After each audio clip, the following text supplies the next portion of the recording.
हाँ, एक ही लाइन कहूंगा। मुंगेरी लाल के हसीन सब एब्सोल्युटली चारू। हाँ ओके ओके चारू जी आऊंगा। और रामकृपाल जी रिलैक्स। अनुराग जी अपने टाइम में भी दूसरे के ऐसे में नहीं चलता। 6 महीने पहले यही विपक्ष कह रहा था कि मोदी को हटाना है, एक के खिलाफ एक कैंडिडेट खड़ा होगा। आज कहीं अखबार में किसी टीवी पर मोदी को हटाने की बात तो छोड़ दीजिए, अब विपक्ष आ गया है कि 400 सीटें कैसे होंगी। मतलब आपने ये अब डिस्कशन में ही नहीं है कि मोदी ये बताओ 400 कैसे पहुंचा। आप देख लीजिए, दैट्स इंपॉर्टेंट। तो ये तो हालत है रत्नाकर जी। इसका मतलब यह है कि जो उगता हुआ सूरज है सब उसको सलाम कर रहे हैं, सब जान रहे हैं और आगे देख रहे हैं। कमलनाथ भी देख रहे हैं कि 10 साल, अगला 10 साल हम कहाँ रहेंगे। रत्नाकर जी 30 सेकंड्स। रत्नाकर जी समय का ध्यान रखिए। इन्हीं की बात बोल रहा हूँ। क्या बोल रहे हैं? ये गजल बड़ी। हाँ रे, हम आप बोलिए, नहीं बोलेंगे।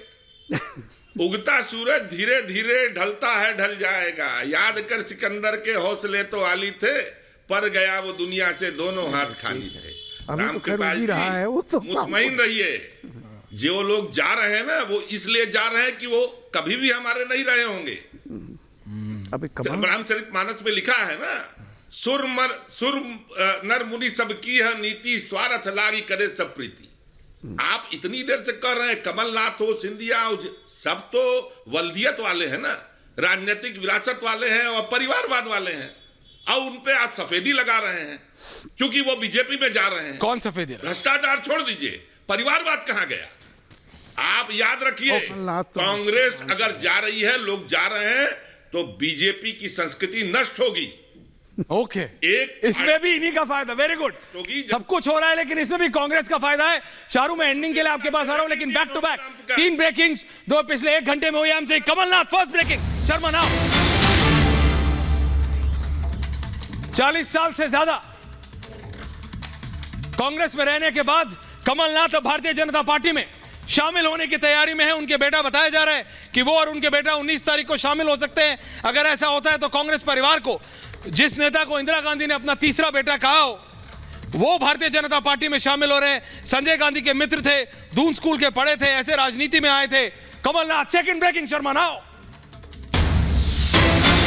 एक के बाद एक ब्रेकिंग। 22 तारीख के बाद नवजोत सिंह सिद्धू किसी भी समय 3 विधायकों के साथ कांग्रेस पार्टी को छोड़ के बीजेपी में शामिल हो सकते हैं। दोबारा दोहरा रहा हूं, 22 फरवरी के बाद नवजोत सिंह सिद्धू 3 कांग्रेस विधायकों के साथ बीजेपी में शामिल हो सकते हैं। ये बड़ी खबर आ रही है। और एक अनुराग भदौरिया जी, ये तीसरी खबर ले लीजिए, उत्तर प्रदेश से आ रही है। ये 10 समाजवादी पार्टी के विधायक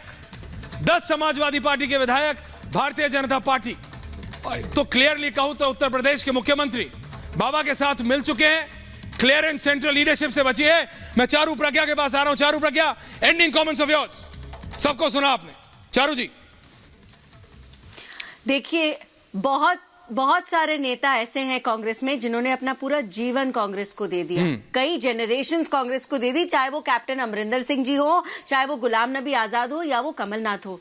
कांग्रेस उन लोगों की इज्जत नहीं रख पाई। जनरेशनल लीडर्स, चाहे वो सिंधिया हो, चाहे वो देवरा हो, उनको भी कांग्रेस छोड़ के जानी पड़ी क्योंकि कांग्रेस उन लोगों की इज्जत नहीं रख पाई। तो maybe they need to do some soul searching. Okay Sanjeev ji, Congress तो अपने नेताओं को नहीं पकड़ के रखिए, आप जरा कंट्रोल रखिएगा, है ना, नहीं तो पता लगे कल और नई ब्रेकिंग आ रही है। बहुत क्या कह रहे हैं संजीव जी? आप बोलिए मत कीजिए। जब 2013 में हम 28 थे, उन्होंने खूब कोशिश की थी, एक नहीं तोड़ पाए थे। तब तो हमारी बीजेपी सरकार भी नहीं थी, बीजेपी 32 सरकार नहीं बना पाई थी। तो हमारे किसी नेता को नहीं तोड़ सकते। हम आंदोलन से आए लोग, हम इनको सबक भी। चलिए चारू, चैलेंज है आपके लिए। लगता है कि बस जब पाप बहुत बड़ा बढ़ जाता है तो कोई ना कोई धरती पर आता है। Arvind okay Charu, challenge for tomorrow. एक ही लाइन कहूंगा। मुंगेरी लाल के हसीन सब। एब्सोल्युटली चारू। हाँ ओके चारू जी आऊंगा। और रामकृपाल जी रिलैक्स। अनुराग जी अपने टाइम में भी दूसरे के ऐसे में नहीं चलता। 6 महीने पहले यही विपक्ष कह रहा था कि मोदी को हटाना है, एक के खिलाफ एक कैंडिडेट खड़ा होगा। आज कहीं अखबार में किसी टीवी पर मोदी को हटाने की बात तो छोड़ दीजिए, अब विपक्ष आ गया है कि 400 सीटें कैसे होंगी। मतलब आपने ये अब डिस्कशन में ही नहीं है कि मोदी ये बताओ 400 कैसे पहुंचा। आप देख लीजिए, दैट्स इंपॉर्टेंट। तो ये तो हालत है। रत्नाकर जी, इसका मतलब यह है कि जो उगता हुआ सूरज है सब उसको सलाम कर रहे हैं, सब जान रहे हैं और आगे देख रहे हैं। कमलनाथ भी देख रहे हैं कि 10 साल, अगला 10 साल हम कहाँ रहेंगे? रत्नाकर जी 30 सेकंड रत्नाकर जी, समय का ध्यान रखिए। इन्हीं की बात बोल रहा हूं। क्या बोल रहे हैं? ये गजल बड़ी, हाँ रे हम आप बोलिए, नहीं बोलेंगे। उगता सूरज धीरे धीरे ढलता है, ढल जाएगा, याद कर सिकंदर के हौसले तो आली थे, पर गया वो दुनिया से दोनों हाथ खाली थे।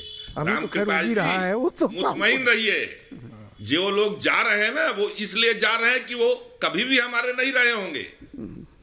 अभी रामचरितमानस में लिखा है ना, सुर नर मुनि सब की है नीति, स्वार्थ लागी करे सब प्रीति। आप इतनी देर से कह रहे हैं कमलनाथ हो, सिंधिया हो, सब तो वल्दियत वाले हैं ना, राजनीतिक विरासत वाले हैं और परिवारवाद वाले हैं, और उन पे आप सफेदी लगा रहे हैं क्योंकि वो बीजेपी में जा रहे हैं। कौन सफेदी? भ्रष्टाचार छोड़ दीजिए, परिवारवाद कहां गया? आप याद रखिए, कांग्रेस अगर जा रही है, लोग जा रहे हैं, तो बीजेपी की संस्कृति नष्ट होगी। ओके, इसमें भी इन्हीं का फायदा। वेरी गुड, सब कुछ हो रहा है लेकिन इसमें भी कांग्रेस का फायदा है। चारू, मैं एंडिंग के लिए आपके पास आ रहा हूं, लेकिन बैक टू बैक 3 ब्रेकिंग्स, 2 पिछले 1 घंटे में हुई हमसे। Kamalnath first breaking, Sharma now.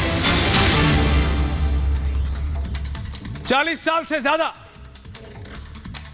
Congress में रहने के बाद कमलनाथ भारतीय जनता पार्टी में शामिल होने की तैयारी में है। उनके बेटा बताया जा रहा है कि वो और उनके बेटा 19 तारीख को शामिल हो सकते हैं। अगर ऐसा होता है तो कांग्रेस परिवार को, जिस नेता को इंदिरा गांधी ने अपना तीसरा बेटा कहा हो, वो भारतीय जनता पार्टी में शामिल हो रहे हैं। संजय गांधी के मित्र थे, दून स्कूल के पढ़े थे, ऐसे राजनीति में आए थे।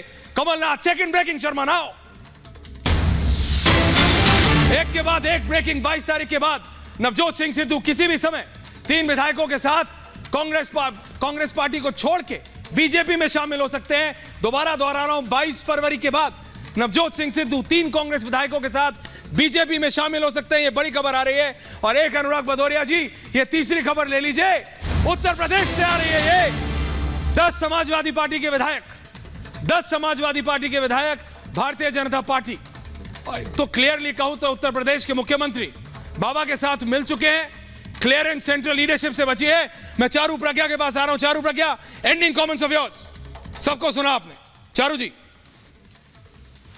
देखिए, बहुत सारे नेता ऐसे हैं कांग्रेस में जिन्होंने अपना पूरा जीवन कांग्रेस को दे दिया।